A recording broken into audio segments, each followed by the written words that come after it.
In today's video, I'm going to teach you how to use threads in Slack. Threads can significantly improve your communication by keeping conversations organized and preventing channels from becoming cluttered. If you find this useful, consider subscribing and liking the video. Let's dive right in. First, if you want to reply to a specific message in a channel or direct message, start by finding that message. Once you see it, hover your mouse over it. This will bring up a small row of action icons just above the message. Now, step 2. Look for the speech bubble icon. It's labeled Reply in Thread. When you click on this icon, a dedicated thread panel will slide open on the right side of your screen. This is where you can type your response. Just go ahead and enter the message you want to send, and once you're done, simply press Enter. Your reply will be neatly added to the thread, keeping the main channel clean and easy to follow. But that's not all.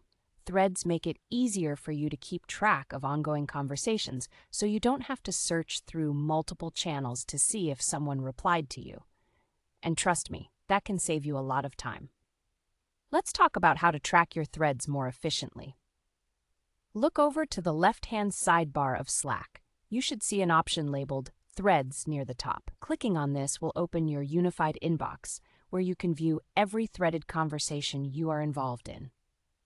What's great about this feature is that it highlights any new updates or unread messages.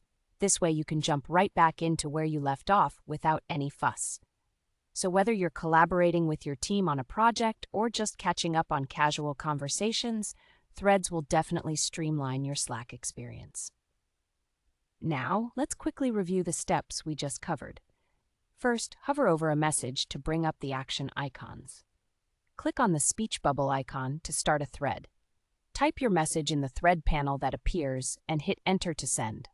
Then, to keep track of all your conversations, simply navigate to the Threads section in the sidebar. It's that easy.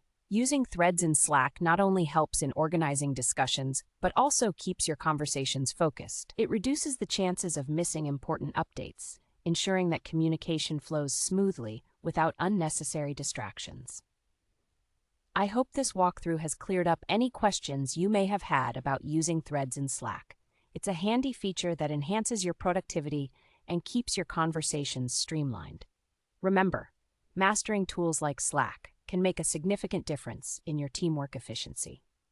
If you have any further questions or tips about Slack, drop them in the comments below. Also, if you found this video helpful, don't forget to like and subscribe for more useful tips and tutorials. Thanks for watching and happy threading!